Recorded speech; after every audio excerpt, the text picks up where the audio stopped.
Goa Organics వారి skin care, hair care, wellness products కోసం AP, తెలంగాణలో డిస్ట్రిబ్యూటర్లు కావాలను వివరాలకు స్క్రీన్ పైన ఉన్న నెంబర్ కి కాల్ చేయండి. సార్ కర్నూలులో పోలింగ్ సంబంధించి ఎలాంటి ఏర్పాట్లు చేస్తారు? కర్నూలు అసెంబ్లీ నియోజకవర్గానికి సంబంధించి 258 పోలింగ్ స్టేషన్లు ఉన్నాయి. ఈ 258 పోలింగ్ స్టేషన్లో కూడా ఓటర్లు వచ్చి ఓటు వేయడానికి అన్ని విధాలుగా అన్ని సదుపాయాలు కల్పించడం జరిగింది. వారికి అవసరమైనటువంటి షేడ్ కానీ, డ్రింకింగ్ వాటర్ కానీ, క్యూ లైన్స్ కానీ, సీటింగ్ అరేంజ్మెంట్స్ కానీ, వీల్ చైర్స్ కానీ ఇట్లాంటి అన్ని సదుపాయాలు ఓటర్లకు కల్పించడం జరిగింది. అలాగే ఈవీఎంస్ ద్వారా ఎలక్షన్ జరుగుతుంది కాబట్టి ఇక్కడ 258 పోలింగ్ స్టేషన్స్ కి సంబంధించిన ఈవీఎం డిస్పాచ్ ఇక్కడ అవుట్డోర్ స్టేడియం నుంచి జరుగుతుంది. 21 సెక్టర్లలో అందరూ స్టాఫ్ అందరినీ డివైడ్ చేసి వారందరికీ కూడా ఈవీఎం పోలింగ్ మెటీరియల్ ఇచ్చి వారి పోలింగ్ స్టేషన్స్ కి దాదాపు 150 బస్సుల్లో వారిని అరేంజ్ చేసి పంపించడం జరుగుతుంది. క్రిటికల్ పోలింగ్ స్టేషన్స్ ఎన్ని ఉన్నాయి, అక్కడ ఎలాంటి ఏర్పాట్లు చేస్తారు? Critical and vulnerable polling stations Kurnool నియోజకవర్గ పరిధిలో 25 ఉన్నాయి. వీటిలో ఎక్స్ట్రా ఫోర్స్ ప్రొవైడ్ చేయడం కాకుండా CCTV camera, videographer live coverage provide చేయడం జరిగింది. వీడియోగ్రఫీ అలాగే మైక్రో అబ్జర్వర్ ఇవన్నీ కూడా ఎక్స్ట్రాగా ఈ క్రిటికల్ వల్నరబుల్ పోలింగ్ స్టేషన్స్ లో ప్రొవైడ్ చేయడం జరుగుతుంది.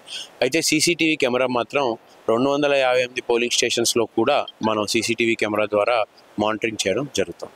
మొత్తం ఎంతమంది ఓటర్లు ఉన్నారు, మహిళలు ఎంతమంది ఉన్నారు, పురుషులు ఎంతమంది ఉన్నారు? 2,75,000 మంది దాదాపుగా ఓటర్లు అండి. 1,32,000 మంది పురుషులు, 1,43,000 మంది మహిళలు. మొత్తం మీద కర్నూలు నియోజకవర్గంలో ఓటు వేసేందుకు అవగాహన ఎలా చేస్తారు? ఓటు పూర్తిగా వినియోగించేందుకు మీరు ఎలాంటి సూచన చేస్తారు? గత 3 నెలలుగా కూడా మనం స్వీప్ యాక్టివిటీని చాలా ఉధృతంగా కండక్ట్ చేయడం జరుగుతుంది. Especially youth voters, first time ఓటర్స్ని ఫోకస్ చేస్తూ వారందరికీ కూడా మరి సోషల్ మీడియా ద్వారా అలాగే ఫిజికల్గా జంక్షన్స్లో అనౌన్స్మెంట్స్ ద్వారా, ప్యాంప్లెట్స్ డిస్ట్రిబ్యూషన్ ద్వారా అవగాహన, మన కొండారెడ్డి బుర్జు, ఈట్ స్ట్రీట్ లాంటి ప్లేసెస్లో మంచి అవగాహన కార్యక్రమాలు కూడా కండక్ట్ చేయడం జరిగింది. సో ఈ పిలుపుని వారందరూ కూడా స్వీకరించి రేపు పెద్ద ఎత్తున వచ్చి ఓటు వేస్తారని ఆశిస్తున్నాం. ఇప్పుడు పోలీస్ స్టేషన్లో ఈవీఎం ఏమన్నా డ్యామేజ్ అయితే, ఈవీఎం పని చేయకపోతే ఎంతసేపులో రీప్లేస్మెంట్ చేస్తారు? దానికి ఎలాంటి అవగాహన చేస్తారు?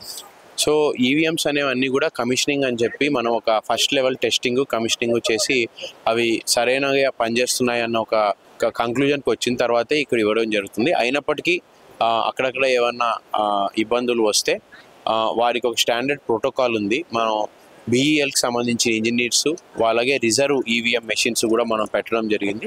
అవి ఊరు మొత్తం మొబైల్గా తిరుగుతూ ఉంటాయి విత్ పోలీస్ ఎస్కార్ట్.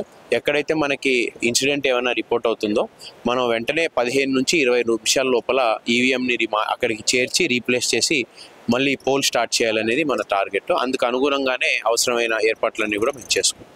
ప్రతిసారి కూడా పోలింగ్ టైం 8 గంటలకు ఉంటుంది. ఆ టైమింగ్ కాకుండా కొంచెం లేట్ అవుతుందని చెప్పేసి కంప్లైంట్ వస్తారు గత ఎన్నికల్లో. ఇప్పుడు బేసికలీ ఎలక్షన్ కమిషన్ వారు ఇస్తున్న టైం లైన్ ఏంటంటే 7 గంటల నుంచి 6 గంటల వరకు, 1 గంట సేపు సాయంత్రం ఎక్స్టెండ్ కూడా చేయడం జరిగింది. దానికి కారణం ఏంటంటే there is lot of heat wave. మీరు అందరు చూస్తే చాలా ఎండ తాకిడి ఎక్కువగా ఉంది కాబట్టి 6 గంటల తర్వాత ఎనీవే ఎంత లేట్ అయినా కానీ మా పోలింగ్ స్టాఫ్, మా polling officers, sectoral officers Rayalaseema university reception సెంటర్కి పంపించడం కోసం మేము అన్ని ఏర్పాట్లు చేసుకున్నాం. అయితే 6 గంటల తర్వాత క్యూని క్లియర్ చేయడానికి మాత్రం మేము పోలీస్ వారి సహాయం, అలాగే మన బిఎల్ఓస్ ఎవరైతే పోలింగ్ స్టేషన్లో ఉంటారో వారి సహాయంతో టోకన్స్ అవి ఇచ్చేసి క్యూని ఫాస్ట్గా క్లియర్ చేయడానికి చర్యలు తీసుకుంటాం. సుమన్ టీవీలో మీ పర్సనల్ అండ్ బిజినెస్ ప్రమోషన్స్ కోసం కింది నెంబర్కి కాంటాక్ట్ చేయండి.